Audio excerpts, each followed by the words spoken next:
Ya, buat cutting yang memang masih mengandalkan asmaranisasi dalam pengkaderan, stop, berhentilah karena akan merusak organisasimu. Pacarnya juga KKN di sana? Enggak. Jadi di mana dia KKN? Dia masih di bawah saya. Semester berapa tuh? Wah ini pelanggaran ini.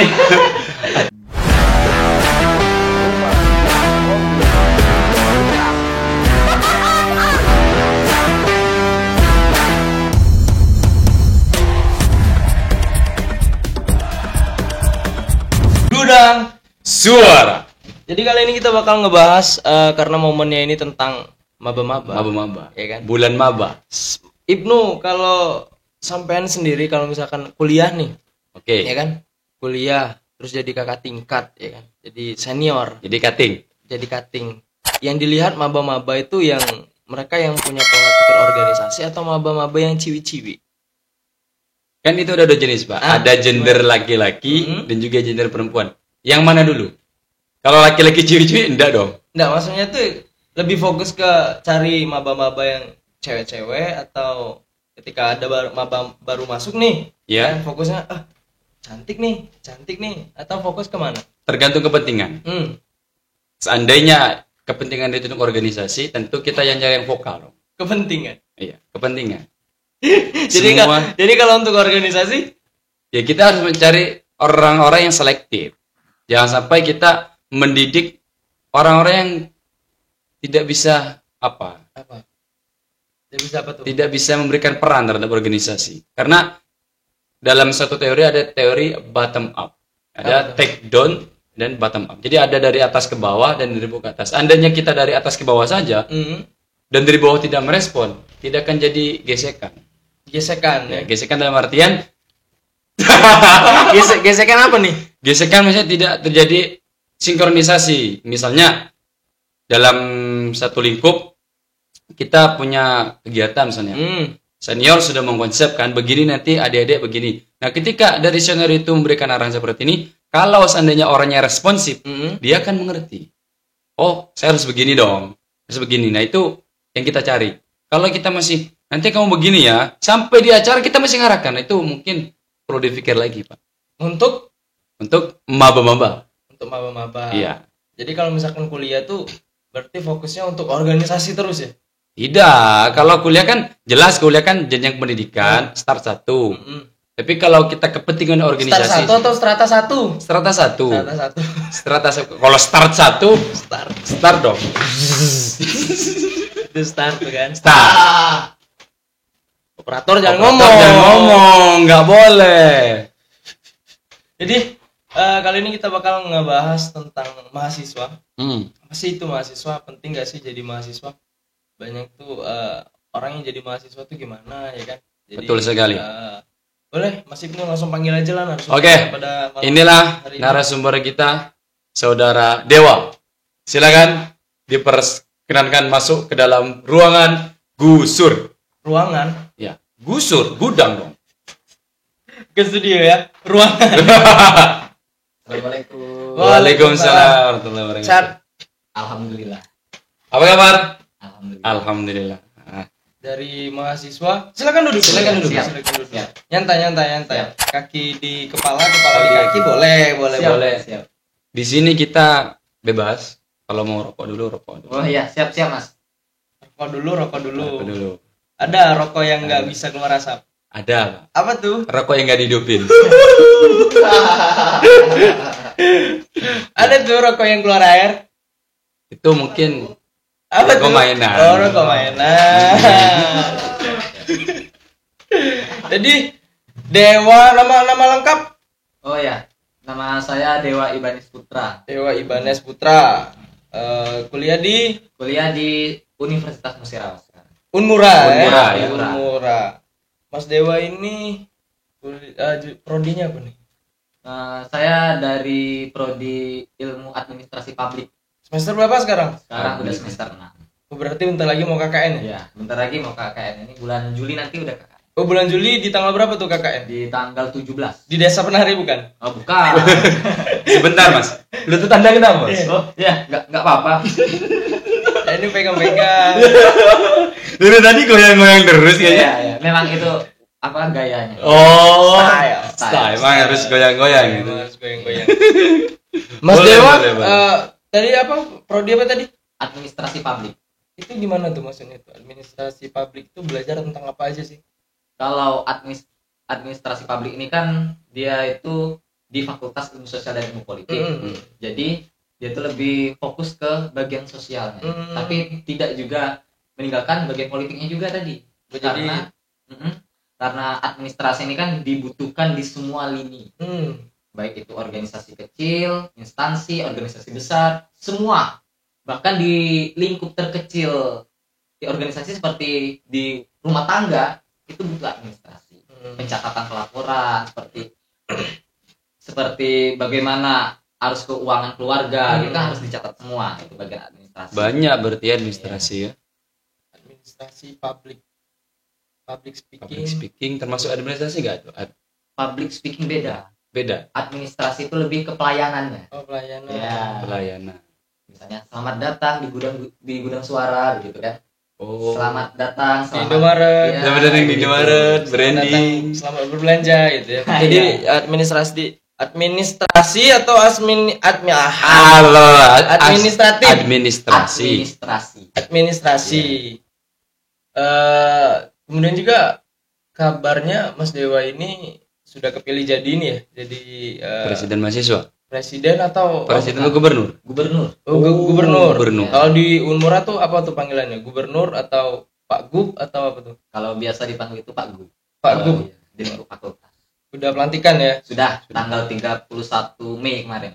Oh, Mei kemarin. Berarti bulan 5. Ya, Bulan 5. 1, 2, 3, 4, 5. Mei kan bulan Mei. 5 kan? Benar kan? Benar. Taurus enggak? Taurus. Zodiak. Gemini. Gemini. Ya? Karena dia masuk di Mei akhir. Mei, Ya. Gemini. Di Mei akhir. Oke, Mas Dewa. Kenapa mengambil jurusan administrasi publik? Karena begini. Untuk di lingkup kita dulu lah ya, di Lubuk Linggau lah. Di Lubuk Linggau ini jurusan administrasi itu sangat belum ada malah cuma Unmura satu-satunya yang ada hanya administrasi, ya. Hanya di Unmura. Fakultas Ilmu Sosial dan Ilmu Politik hanya ada di Unmura. Ilmu Pemerintahan dan Administrasi Publik hanya ada di Unmura di wilayah MLM. Jadi, mengapa saya mengambil administrasi publik itu? Karena ruang lingkupnya tadi yang sangat luas. Kalau kita contoh misal kita mengambil jurusan lain misalnya, dia hanya fokusnya ke satu aja, ke satu bidang. Kalau administrasi tadi, dia fokus memang ke satu bidang tapi cakupannya yang luas. Jadi fleksibel gitu. Ya, fleksibel. Jadi karena semua organisasi, semua instansi, semua bentuk lembaga itu membutuhkan yang namanya tadi administrasi publik. Kalau untuk kuliah sendiri tuh apakah awalnya itu kan kenapa sih awalnya tuh pengen kuliah? Story-nya itu gimana tuh? Sebenarnya enggak mau kuliah sih sebenarnya. Loh, kok bisa jadi mahasiswa, apalagi gubernur mahasiswa itu? Iya, perlu dijelaskan tuh historisnya. Iya. Jadi dulu itu memang ya kita masa-masa SMA lah ya, masa-masa puber gitu kan. Jadi masa-masa puber itu ya kita gimana lah, masih gejolak naik turun lah diri kita ini. Iya. Jadi dulu itu berpikiran capek belajar. Jadi pengen lebih explore keluar lah. Baik itu secara relasi, secara pembelajaran itu tidak terpatok di lembaga pendidikan saja, tapi bisa belajar di hal lain seperti itu. Jadi kenapa bisa masuk kuliah dulu? Ya karena mentok. Ya udah, kalau udah explore juga kan. Jadi tujuan akhirnya ya sudah kita lanjutkan pendidikan saja. Langsung lanjut kuliah. Ya, bukan karena paksaan dari orang tua, kan banyak tuh teman-teman yang paksaan dari orang tua. Benar.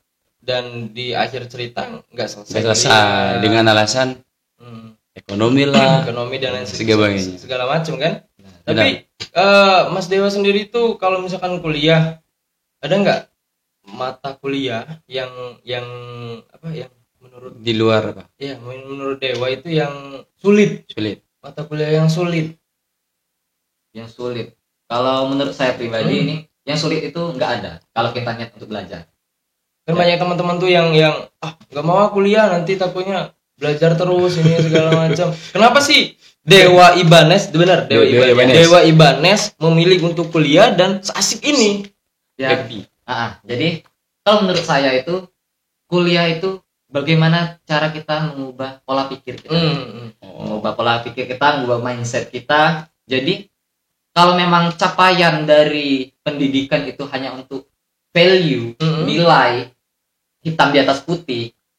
Jadi SD, SMP, SMA misalnya. Iya. Kalau kita hanya mencari hitam di atas putih, sekarang ijazah bisa dibeli, banyak itu kasusnya. Kasus ijazah dibeli atau yang ngambil paket C gitu kan, paket A, paket B gitu kan.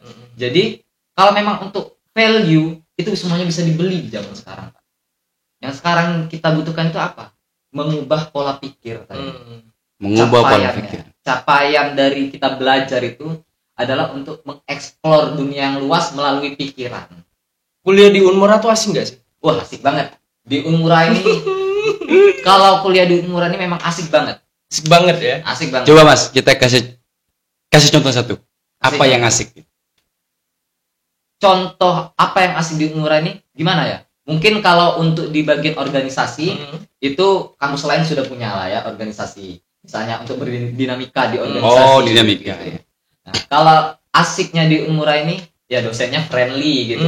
Dosennya tidak menutup diri. Banyak kan dosen itu malah bersahabat dengan mahasiswanya. Teman nongkrong bagaimana?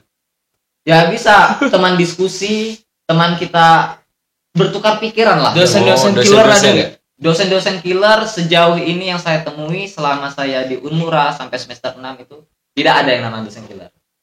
Jadi dosen killer yang dimaksud dengan mahasiswa tuh gimana sih? Itu banyak tuh teman-teman mahasiswa yang bilang, wah ini dosen killer nih, oh ini dosen killer. Gimana tuh? Jadi ya itu tadi kembali ke pola pikir tadi Mas. Jadi pola pikir mahasiswa yang menganggap dosen itu killer adalah mahasiswa yang tidak mengerjakan tridharma perguruan tinggi. Bukan termasuk tridharma perguruan tinggi tadi yaitu pembelajaran. Pembelajaran tadi yang dimaksud yaitu yang mengerjakan tugas segala macam kan. Itu mahasiswa sekarang ini, mohon maaf, walaupun belum ada penelitiannya, mahasiswa sekarang ini kebanyakan sudah berpikir secara sempit, secara apatis. Jadi mahasiswa itu bodoh amat lah gitu. Masalah tugas segala macam itu ya mahasiswa itu gimana lah gitu sekarang itu kan. Jadi dosen itu ya otomatis sudah menjadi tanggung jawab dosen, ada namanya tuh beban kerja dosen BKD gitu kan. Jadi untuk mengenjot mahasiswa. Oke Mas, tadi berbicara tentang berpikir nih, saya tertarik untuk membuat satu pertanyaan. Kenapa? Bagaimana menurut Mas Dewa tentang mahasiswa-mahasiswa ini yang ngejoki skripsi gitu? Kan banyak di platform media sosial itu. Kalau Anda sibuk, kalau Anda ada sempat, silakan hubungi kami. Itu gimana tuh? Sebagai Mas Dewa yang mengedepankan berpikir, gimana tuh? Oke. Kalau menurut saya pribadi nih Mas. Jadi untuk jenjang strata 1 atau S1 itu mahasiswa itu ditekankan untuk menganalisa. Apa saja menganalisa itu? Seperti menganalisa paling rendah lah, paling dasar itu menganalisa di keluarga kita misalnya kan. Apa yang terjadi di keluarga kita misalnya. Terus maju lagi ke lingkup masyarakat, di lingkungan RT kita, menganalisa apa kejadian terjadi, apa yang isu-isu yang terjadi. Jadi kita mampu untuk menganalisa. Jangankan skripsi Mas, sekarang aja makalah itu mahasiswa sekarang udah mager. Mager. Ya, mager untuk buat makalah, buat proposal segala macam. Banyak mahasiswa rebahan ya. Banyak kaum rebahan sekarang ini. Tarifnya berapa kira-kira untuk makalah? Jadi itu Mas. Jadi kalau memang dari hal kecil seperti pembuatan makalah, tugas-tugas harian sudah kita menggunakan jasa joki tadi. Jadi kemampuan mahasiswa untuk menganalisa itu di mana? Sedangkan strata 1 itu ditekankan untuk mahasiswa mampu untuk menganalisa baik itu isu-isu yang terjadi atau kejadian yang sudah terjadi. Oh iya, mantap. Bukan kaleng-kaleng bidang utama kita ini. Berpikir. Teori yang Anda pegang sampai saat ini. Kenapa? Pasti jelas dong. Anda ketika menjadi mahasiswa, bagi semester 6 kan, udah 1 tahun lagi wisuda ya. Nah, mungkin Anda punya satu mentor ataupun satu pegangan ataupun satu filsuf yang membuat Anda ini makin kritis dalam berpikir sampai saat ini gitu kan? Siapa yang Anda pegang atau Anda ikuti? Kalau untuk siapa yang saya jadikan mentor atau jadi bahan pembelajaran tadi, itu saya suka membaca buku-buku tentang filsafat stoikisme. Ya. Berarti membaca itu penting bagi mahasiswa. Benar. Jadi benar seperti kata-kata Mutiara yang lama itu kan. Membaca adalah jendela ilmu. Buku adalah jendela ilmu. Jadi walaupun kita tidak bisa melihat dunia luar ini, kita tidak bisa melihat Yunani, tapi kita bisa melihat Yunani itu dari buku-buku Plato, Aristoteles, itu kita bisa melihat Yunani dari buku itu. Oh, ada gambarnya enggak, Mas? Tidak ada. Tidak ada gambar tapi ada gambaran seperti itu. Ada gambaran. Di tongkrongan di mahasiswa nih. Yang di tongkrongan Mas Dewa, kalau di tongkrongan saya tuh zaman kuliah tuh pasti ada tuh satu tempat kosan yang jadi secret. Biasanya Mas Dewa tipikal yang mahasiswa gitu juga nggak? Kupu-kupu yang nyiapin tempat untuk jadi secret atau gimana? Kalau selama saya kuliah ini, teman-teman yang kumpul-kumpul di mana gitu? Kalau selama ini biasanya kumpul di kantin fakultas. Di kantin fakultas. Biasanya di situ di kantin fakultas ini kami membaur lah. Antara itu kalau semester ganjil itu dari semester 1 sampai semester yang paling atas. Dari semester yang paling atas itu berapa tuh? Semua di kantin. Berapa tuh yang paling atas? Berapa tuh? Jadi kami biasanya kumpul di kantin. Jadi kami membahas apa isu yang terbaru, isu yang terbaru. Kamu kan dari visit nih. Yeah. Jadi apa isu yang terbaru, apa berita terbaru tentang kejadian-kejadian yang terjadi baik itu di negara kita atau di negara luar seperti negara Konoha. Iya, negara Konoha seperti itu kan.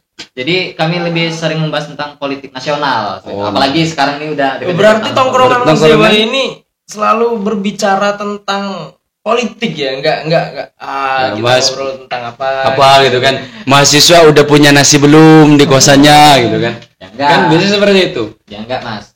Jadi kalau memang lagi titik untuk membahas yang serius, kami serius gitu kan. Tapi kalau untuk yang kita santai-santai ya santai. Santai, gitu. Ngerokok dulu, Mas. Ya, ngerokok dulu. Boleh dong. Siap. Kalau tongkrongan di kosan itu enggak ada ya berarti? Tongkrongan di kosan selama ini belum ada. Cuman kalau di kosan tuh paling ya kumpul-kumpul nggak sampai bahasan sampai ke mahasiswa itu. Sampai jam berapa tuh biasanya kalau ngobrol-ngobrol? Biasanya itu rata-rata sampai jam 1, jam setengah 2. Aku ada cerita. Jadi waktu aku kuliah itu, ya kan. Jadi ada satu tempat kosan temanku itu. Jadi kami itu kalau gabut bahasa anak gabut kan? Ya. Gabut itu. Kami nonton zombie, film zombie sampai malam tuh ngabisin waktu buat nonton zombie. Padahal tugas banyak. Skripsi. Kami enggak kerjain sampai nonton zombie sampai seluruh film zombie itu dihabisin. Dihatamkan semuanya. Kalau tongkrongan Mas Dewa berarti enggak kayak gitu berarti ya. Tongkrongan apa itu, Mas? Apa diskusi? Tongkrongan memang untuk diskusi apa tongkrongan untuk hiburan? Kalau bisa diklasifikasikan gitu. Ada pembagiannya tadi. Kalau lagi santai ya bahasnya santai gitu kan. Ya kayak gitu tadi. Ya terkadang kami bahas masalah musik gitu kan, selera musik segala macam. Terus kalau lagi yang serius ada isu-isu yang penting lah gitu. Yang kami bahas tentang isu yang penting. Tergantung bagaimana penempatan ini posisinya tadi. Oh, langsung di posisinya apa, ngobrolnya apa ya gitu. Oh. Apakah itu misalnya kalau kita nongkrong, apakah orangnya itu aja atau emang Mas Dewa ini bergabung dengan siapa saja gitu? Kalau untuk selama ini saya bergabung dengan siapa saja. Tidak mandang dia dari mana, dari bagian mana. Selama dia ada di tempat atau di mana kita membaur.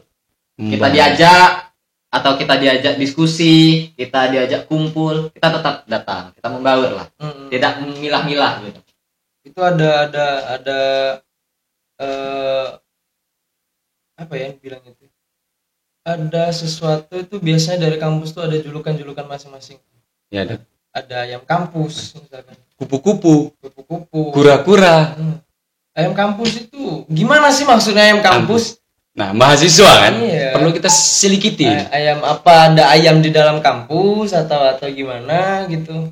Sejauh ini kalau kita mengambil sisi positifnya, ayam kampus itu kalau di Unmura ayam yang masuk ke dalam lingkungan kampus. Oh, ayam yang masuk ke dalam lingkungan kampus. Jadi itu disebutkan ayam kampus itu ayam yang ada di dalam kampus. Kita ambil sisi positifnya tadi kan. Kalau negatifnya, Mas? Kalau negatifnya ya mahasiswa itu belajar sambil bawa ayam. Oh. Iya, jadi Belajar bawa ayam.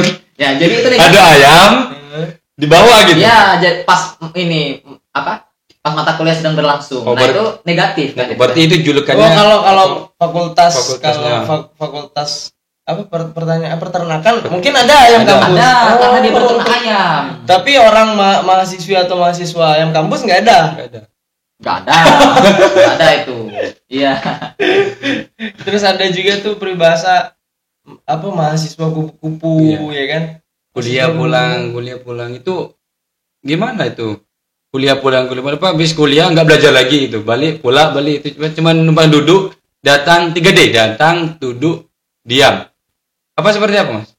Jadi ini kalau menurut saya pribadi ya, Mas, ini adalah suatu bentuk kemunduran. Kemunduran dalam organisasi mahasiswa. Karena apa? Saya juga bergabung itu di platform nasional secara online itu di KKN. Keluh Kesah Ngampus. Jadi ngampus ada juga. Ngampus ini mahasiswa ini tidak tertarik lagi dengan namanya Ormawa, organisasi mahasiswa di dalam lingkup kampus. Mahasiswa sekarang lebih tertarik ke MBKM, Merdeka Belajar Kampus Merdeka. Jadi mengapa seperti itu? Mahasiswa ini lebih mencari skill tadi, skill di program magang, terus pertukaran mahasiswa. Ini mahasiswa sekarang ini di grup Keluh Kesah Ngampus tadi itu di platform nasional tadi itu lebih mencari pengalaman dan skill di magang seperti itu, di pertukaran mahasiswa, mencari relasi di sana. Jadi kurang tertarik lagi di Ormawa itu. Sebenarnya, apakah itu bagus juga tuh kayak magang kan otomatis menghasilkan keuntungan kan? Apa di kebiasaan Mas Dewa ini akan menghasilkan keuntungan juga? Kalau menghasilkan keuntungan untuk diri kita. Otomatis kalau kita ini berorganisasi, bertemu dengan orang baru, berkenalan dengan orang baru itu, diri kita ini mengalami aktualisasi diri, pembaharuan diri. Jadi, misalnya pikiran kita ini mentok di A saja. Misalnya saya kenal dengan Mas Ibnu. Iya. Jadi, Mas Ibnu ini punya pikiran B. Jadi, pikiran B itu masuk ke saya juga. Jadi, saya punya pikiran A dengan B gitu. Aktualisasi diri, pembaharuan diri. Itu keuntungannya. Keuntungan untuk diri. Kalau menurut Mas Dewa tadi kan yang ngampus hobi magang itu, apakah itu juga salah? Hobi magang, iya kan Merdeka Belajar kan? Hobinya magang gitu kan? Dia ngapain ikut Ormawa? Kita magang. Kita magang. Jadi begini, Mas. Magang. Jadi begini. Jadi tidak ada salahnya mahasiswa itu lebih memilih MBKM.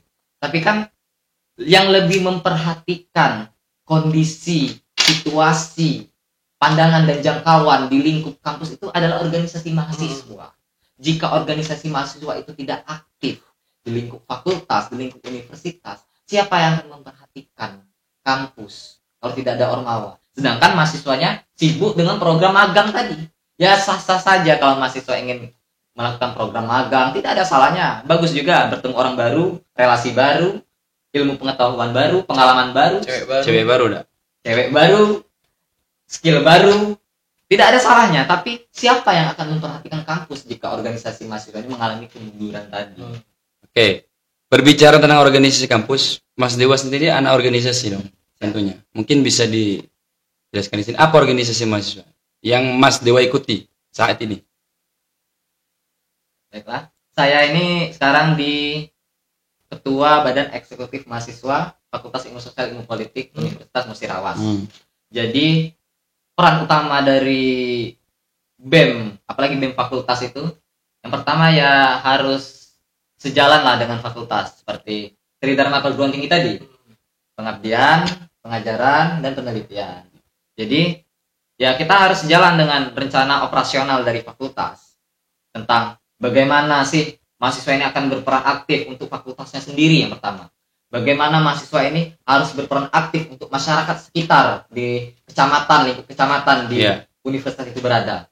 Jadi tugas utamanya yaitu harus sesuai dengan tridharma perguruan tinggi tadi. Kan ada tuh di organisasi kampus yang sifatnya eksternal. Ada yang internal. Nah, Mas Dewa ini tadi kan internalnya ya, sebagai gubernur fakultas. Kalau di eksternalnya ini apa nih? Oh, kalau di eksternalnya saya sekarang di Pergerakan Mahasiswa Islam Indonesia, PMII lah. Cabang Kota Linggal ya. PMII semua kayaknya bintang tamu gitu. Bintang tamu atau narasumber? Dua-duanya dong. Dua-duanya. Bintang tamu narasumber. Oke. Tapi untuk sekarang ini masih aman ya sebagai KKN ya? Masih aman. Baik dari finansial, pikiran. Kendala sekarang sebelum KKN biasanya banyak tuh yang ngeluh inilah itulah. Tapi asik loh KKN itu. Asiknya apa tuh? Asiknya tuh bisa ketemu sama cewek-cewek. Dan di kampus juga sering. Maksudnya yang nggak bisa satu kelompok. Oh, satu kelompok. Jadi saya aku pernah ada pengalaman KKN tuh kan di Temamok gitu. Tapi kami nggak nginep. Coba kalau misalkan nginep, apa tuh yang terjadi? Ya pasti malam kan tidur di sana. Oh, tidur. Gitu kan. Biasanya tuh KKN tuh asik-asik. Ya kan? Katanya ada yang mengatakan gini. Ini nggak tahu nyata apa tidak. Yang 2 tahun akan terkalahkan dengan yang 1 bulan. Itu bener. Iya. Biasanya gitu ya kan? Biasanya gitu. Kira-kira Mas Jawa ini mau membuktikan apa tidak ini? Jadi kita keluar pembahasan jadi ya. Jadi kalau terkait istilah lama itu ya. Istilah lama yang bertahun-tahun akan kalah dengan yang 40 hari. Gitu. Nah. Jadi itu terkait mindset lagi. Terkait pengendalian diri pribadi masing-masing. Jadi kalau menurut saya pribadi ini ada 2 penyakit yang bisa sembuh. Ada penyakitnya juga. Ya, ada 2 penyakit yang sembuh. 1 tangan panjang, 2 selingkuh. Tangan panjang. Apa tuh? Coba dijelasin Mas. Kenapa selingkuh kok nggak bisa sembuh? Kenapa nggak bisa sembuh? Jadi begini. Konsep dasarnya kita ambil seperti ini. Misalnya saya punya hubungan dengan si A. Saya punya hubungan dengan si A. Si A inisial pacarnya. Ya ini perumpamaan.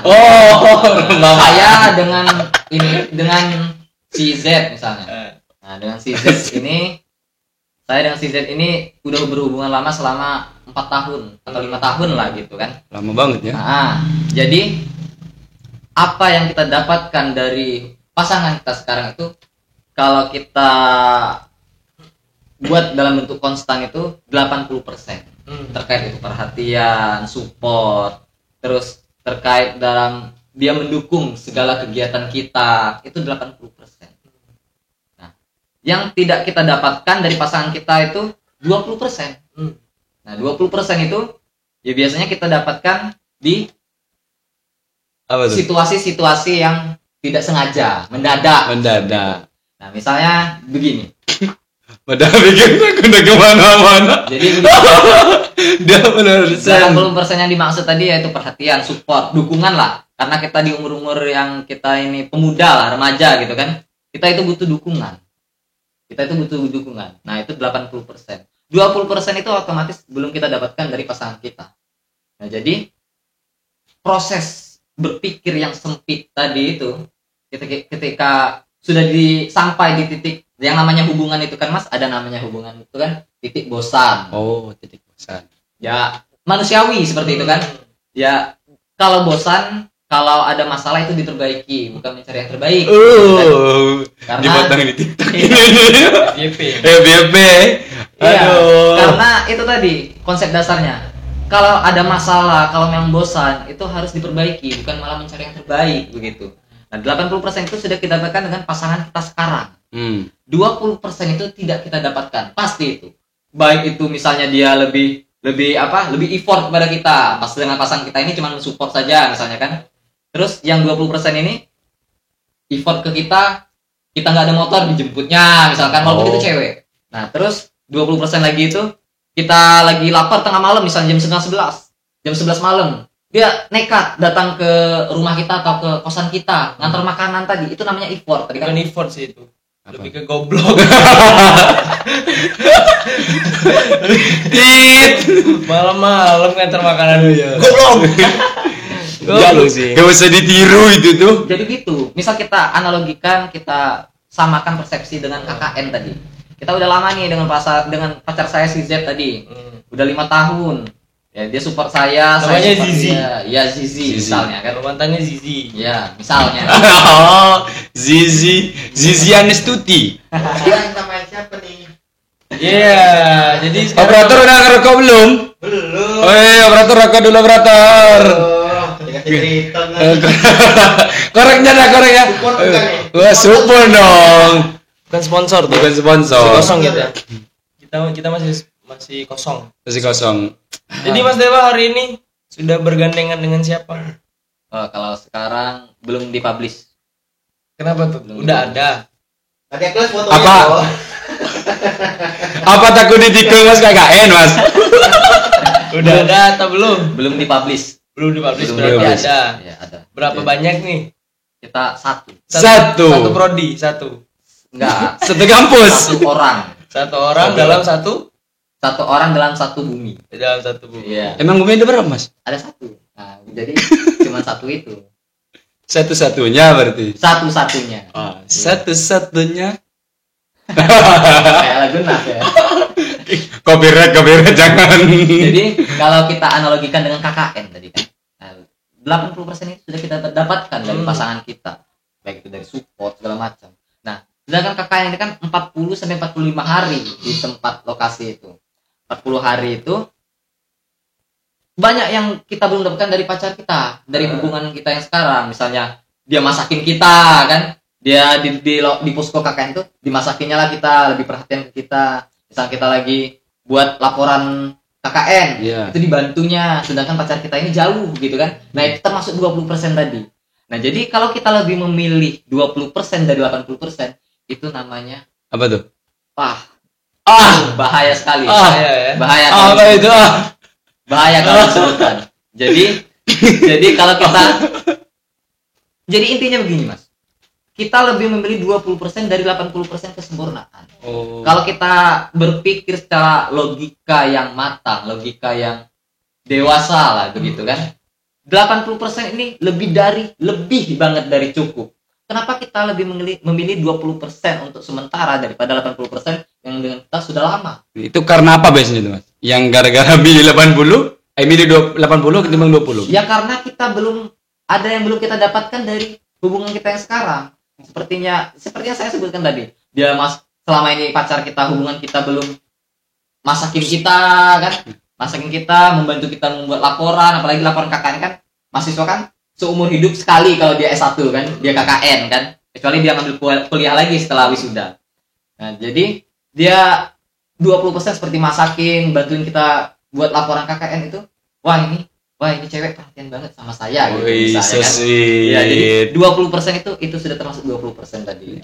Tempatnya di mana KKN sekarang, Mas? Kalau saya dapat di Posko 2 itu di Desa Muara Beliti Baru. Muara Beliti Baru. Daerah Kabupaten Musyarawah. Iya, Kabupaten Musyarawah. Pacarnya juga KKN di sana? Enggak. Ya. Jadi di mana dia KKN? Dia masih di bawah saya. Semester berapa tuh? Wah ini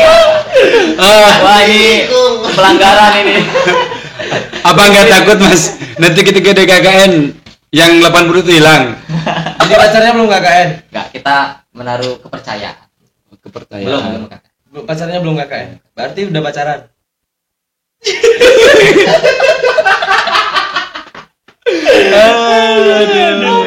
Kalau Mas mukanya merah, Mas. Kalau ada itu kan ada namanya asmaranisasi. Ya, kan? Benar. Asmaranisasi. Kalau Mas Dewa sendiri pernah nggak terjadi asmaranisasi dalam organisasi? Asmaranisasi dalam organisasi. Kalau secara organisatoris begitu ya. sebenarnya asmaranisasi itu dilarang sebenarnya. Oh, dilarang. Menurut saya. Oh, menurut sampean. Menurut saya. Kalau undang-undang. Ya, Kalau saya sih sah. Yang penting sama-sama suka. Ya. Jadi kenapa saya menganggap itu dilarang? Karena kebanyakan ini kan senior lah, kating-kating lah gitu kan. Menarik minat maba, apalagi yang cewek-cewek ini kan. Dari cewek-cewek ini kan menarik dari untuk melakukan pengkaderan tadi itu ditarik dari emosionalnya. Oh, ya dideketin lah ini kating-kating buaya ini kan. Oh, ada juga kating buaya Mas ya? Ada banyak gitu. Jadi kating-kating buaya ini mendekati cewek maba itu yang masih polos lah, pikirannya masih bersih gitu. Masih bersih. Jadi dikotori lah dengan hubungan emosional, dengan perzinahan. Wah, itu kurang tahu saya. Jadi Mas Dewa nggak pernah tuh asmaranisasi di dalam organisasi? Pernah. Oh, pernah. Berarti melanggar dong. Bukan asmaranisasi seperti yang itu. Seperti yang kita bahas malam ini kan. Tapi asmaranisasi kemarin itu ya begitulah intinya. Gimana itu asmaranisasi yang begitulah intinya. Begitulah hidup atau gimana? Ya begitulah intinya. Tidak lah kalau begitu. Jadi ketika di organisasi sudah terjadi asmaranisasi, oh ya udahlah ini asmaranisasi jadi begitulah, nggak jadi lagi. Iya Mas, jadi kalau memang dalam organisasi dari cuttingnya ini menarik simpati maba, apalagi yang cewek ini untuk masuk ke organisasinya melalui hubungan asmaranisasi tadi. Jadi pengkaderan itu hanya bersifat formalitas. Yang sebenarnya pengkaderan itu kan bersifat sakral. Bahwasanya sebelum maba atau mahasiswa ini masuk suatu organisasi kan ada namanya itu dibaiat, namanya kan dilantik lah. Dilantik kan? Ya. Dilantik. Jadi kalau memang menggunakan metode asmaranisasi tadi, ya jadi maba yang cewek ini berpikiran, wah pacar saya ada di organisasi ini, jadi saya masuk organisasi untuk mantau dia lah gitu kan. Jadi mindset jadi intel. Mindset dia bukan fokus untuk merawat organisasi, tapi untuk kepentingan pribadi dia. Kalau tipikal Mas Dewa ketika jadi senior, ini kan senior ya. Seandainya nanti ada kegiatan ospek, itu tipikalnya seperti apa? Tipikal mahasiswa yang bakal Mas Dewa cari untuk di gubernur mahasiswa. Oke. Yang saya cari itu ya yang memang dia bagus dalam berpikir, bagus dalam membuat konsep, terus bagus juga dalam membuat pergerakan. Baik pergerakan apa? Yang pertama yaitu harus ya merawat fakultas tadi yang di gubernur fakultas harus merawat fakultas terkait ada isu-isu atau ada permasalahan di fakultas, ya harus sikapnya harus cepat dan tanggap dalam menanggapi situasi tersebut. Jadi itu pertama pola pikir. Yang kedua itu yang saya cari itu yang berani. Berani. Ya sosok figur pemimpin itu ya yang memang dia tegas dan berani. Kalau memang nggak berani, baru dikritik orang sekali langsung ciut, ya susah. Mau bagaimana dia bisa memanage orang banyak dalam organisasi, sedangkan dia belum bisa memanage diri sendiri. Gitu. Berapa lama Mas Dewa nanti menjabat jadi gubernurnya? Kalau secara PO di fakultas itu selama 1 tahun periode. Satu tahun periode. Ya, 1 tahun dan 1 periode. Ini kan banyak nih teman-teman pelajar yang baru selesai ujian kan, udah kelulusan kan, udah mungkin ada yang udah coret-coret segala macam kan. Penting nggak sih kuliah itu menurut Dewa? Oke, kalau menurut saya kuliah itu penting apa enggak? Penting. Terkait pentingnya itu bagaimana? Mahasiswa atau pelajar ini kan berpikir sekarang ini berpikirnya secara sempit, berpikirnya secara sudah tamat SMA, tamat SMK ini langsung mau kerja aja lah, nggak mau lagi. Tapi gimana ya? Dia tuh nggak berpikir ke depannya bagaimana. Yang harus dibangun pertama kan adalah hubungan kita dengan orang, relasi. Kita harus mencari relasi. Ya. Kalau kita memiliki skill tapi tidak memiliki relasi, itu agak susah. Kita memiliki relasi tapi tidak memiliki skill, ya susah juga. Nah, jadi kita harus balance, harus seimbang. Harus kita memiliki skill dan kita memiliki relasi juga. Jadi sehingga itu akan memuluskan perjalanan kita ke depannya. Jadi kalau ditanya kuliah itu penting apa enggak? Penting. Karena di kuliah itu kita bisa bagaimana kita mengubah mindset kita. Mengubah pola pikir kita. Ya karena tadi strata 1 itu ditekankan untuk menganalisa. Seperti itu tadi. Tapi kalau ini Mas, kan saya juga punya cerita itu kan di sharing-sharing. Jadi begini, permasalahan dia itu dia milih kuliah atau kerja gitu kan. Sedangkan kalau dia kuliah, dia ini nggak punya biaya gitu loh. Itu permasalahan yang dihadapi oleh dia. Kemudian saya berikan pertanyaan, gimana sih? Dia melempar pertanyaan, gimana sih? Penting kuliah apa penting kerja? Menurut Mas Dewan, penting kuliah apa penting kerja? Kalau dilihat dari kejadian yang tadi, cerita tadi kan. Penting kuliah atau penting kerja? Tergantung cakupan ke depannya.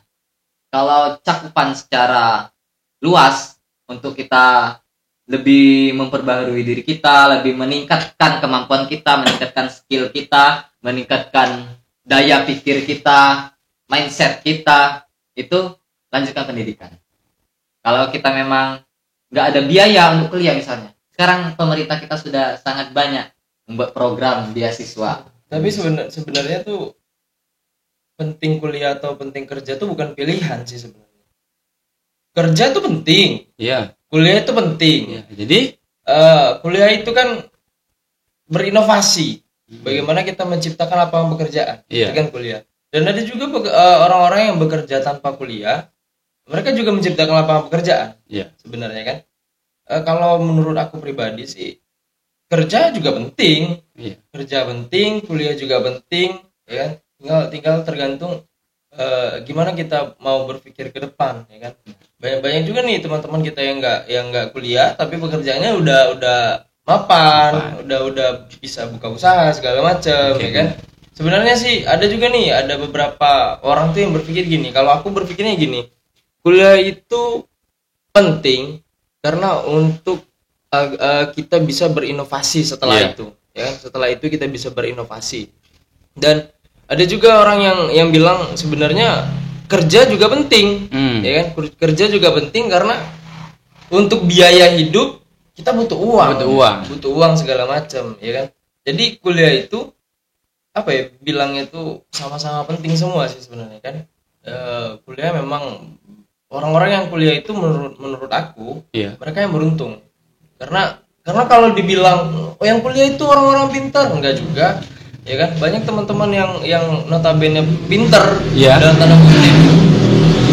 dalam tanda kutip pinter di pendidikan, mereka banyak juga yang nggak lanjut kuliah segala macam karena mereka memiliki prospek masing-masing. Jadi ketika teman-teman yang kuliah, berarti teman-teman adalah orang-orang yang beruntung hari ini, ya kan?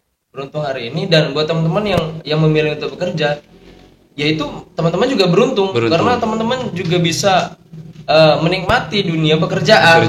Dan tidak menutup kemungkinan juga hampir semua bukan hampir mayoritas orang yang tamat kuliah juga mereka masih banyak yang cari kerja segala macam. Tapi poin-poin pentingnya ketika kita kuliah sebenarnya, karena saya sudah tamat duluan, ya kan? Lapangan pekerjaan itu terbuka lebar untuk kita semua, ya kan? Tinggal bagaimana cara kita mengimplementasikan kita mau kerja di mana. Ya kan, kita mau kerja di mana, terus itu mau kerjanya seperti apa, itu kembali lagi kita. Tapi yang lebih penting itu ketika kita sudah tamat kuliah, ketika kita sudah strata 1, harapannya itu kalau aku pribadi untuk seluruh mahasiswa yang hari ini mau selesai, jangan memikirkan bagaimana kita mencari pekerjaan, ya kan? Karena masih banyak tuh teman-teman, kalau aku tamat di sini gimana ya, di pertengahan semester itu biasanya tuh banyak teman-teman aku tuh itu ya mencari loker kerja. Itu pertama mencari loker kerja, kedua yang berhenti di prodi. Mereka pindah jurusan. Kayaknya aku nggak sesuai dengan prodi, dengan jurusan segala macam. Iya, merasa salah jurusan. Iya, merasa salah jurusan karena kayaknya untuk lapangan pekerjaan ini aku nggak siap nih segala macam. Tapi sebenarnya kuliah itu ketika kita udah tamat kuliah, itu ada salah satu dosen aku yang bilang kayak gini. Ketika kamu lulus kuliah jangan cari pekerjaan, tapi usahakan kamu yang membuka lapangan pekerjaan. Itu sih poin pentingnya sih. Ya kan? FYP itu. Iya, kalau kita apa? Dalam lembaga pendidikan ini kalau kita hanya mencari nilai tadi semua bisa dibeli. Oke. Jadi ini terkait bagaimana bukan apa yang kita dapatkan dari pendidikan itu, tapi apa yang kita bisa berikan gitu. Ya sama seperti Mas Wawan tadi. Mas Wawan. Kan terkait apa yang bisa kita dapatkan dari kita lulus kuliah, dapat kerja apa, dapat gaji berapa misalnya. Tapi kalau bisa harus kita yang memberikan. Salah satunya lapangan pekerjaan seperti itu kan. Jadi kita itu harus bukan itu tadi, bukan apa namanya? Bukan apa yang kita dapatkan, tapi terkait apa yang kita berikan. Jadi buat teman-teman yang masih kuliah sih, saran aku jangan berpikir kuliah nanti bisa dapat pekerjaan ini segala macam. Terlalu sempit pikirannya. Jangan berpikir kayak gitu. Tapi kalau bisa kita berpikir tuh, kalau udah lulus di sini bisa nggak sih aku buka lapangan pekerjaan, bisa nggak sih segala macam. Karena 1 tahun itu bisa ratusan ribu malahan jutaan yang lulus kuliah yang sudah ini segala macam, apalagi di tingkat mahasiswa. Makanya pentingnya kita kuliah itu sebenarnya kita menjadi mahasiswa berarti pola pikir kita harus dituntut menjadi dewasa. Ya, benar. Ya kan? Karena harus dituntut jadi dewasa. Ya ini sebagai nasihat saya yang belum lulus kuliah. Iya, ya termasuk nasihat untuk nasihat kalian berdua ya. Kalau misalkan kuliah, jangan berpikir untuk mencari lapangan pekerjaan. Siap. Tapi mencarilah lapangan pekerjaan. Jadi kalau bisa tuh berpikir untuk membuka lapangan pekerjaan. Dan ya sebenarnya sih banyak sih lapangan pekerjaan yang bisa kita buka untuk teman-teman yang belum ada lapangan pekerjaan, yang belum bekerja maksudnya gitu. Salah satunya Mas? Salah satunya ya banyak sih sebenarnya, buat konten segala macam. Itu juga merupakan salah satu bentuk untuk kita merubah mindset pola pikir, apalagi nih di generasi sekarang nih kan, di generasi Gen Z. Generasi Gen Z. Iya, benar. Terlalu banyak rebahan yang kata Mas Dewa tadi kan, terlalu banyak rebahan segala macam, tapi mereka nggak berpikir gimana sih nanti 1 tahun 2 tahun ke depan kita mau gimana gitu kan. Dan menurut aku pribadi juga generasi kita ini bakal jadi generasi lemah ketika kita diam, hanya diam, hanya menunggu dari apa yang sudah ada. Terus yang nggak dikembangin, nggak digali lagi gitu ya, nggak dikembangin segala macam. Ya harapannya sih cuma itu sih buat teman-teman yang masih kuliah ya kan. Dan pentingnya kuliah itu kalau menurut aku pribadi, kalau misalkan ditanya nih ya, kalau aku yang ditanya penting nggak sih kuliah, ya penting, karena menuntut ilmu itu sebenarnya bukan cuma di bangku kuliahan sih sebenarnya kan, tapi juga kepentingan untuk pribadi kita menganalisis segala macam dan segala macam itu. Mungkin itu aja lah untuk podcast kita malam hari ini. Ya. Dan closing statement dari saya mungkin saya ambil dari Sun Tzu. Boleh. Hancurkanlah musuhmu dengan memberikan jembatan emas supaya dia tidak merasa dihancurkan. Closing statement dari Mas Dewa udah ada? Kalau closing statement dari saya ini lebih ke organisasi ya. Mana kamera? Kamera yang di mana? Oh yang ini kamera. Buat lambaikan tangan. Ya, buat cutting yang memang masih mengandalkan asmaranisasi dan pengkaderan, stop, berhentilah karena akan merusak organisasimu. Dari Mas Wawan. Mas Wawan. Kalau closing statement dari aku lebih ke lanjutkan apa yang bisa kamu kerjakan hari ini, jangan menunggu hari esok, dan usahakan tiap malam harus evaluasi diri. Thank you. Oke, nanti kita akan kembali lagi di podcast kita Mas. Gusur. Gudang Suara.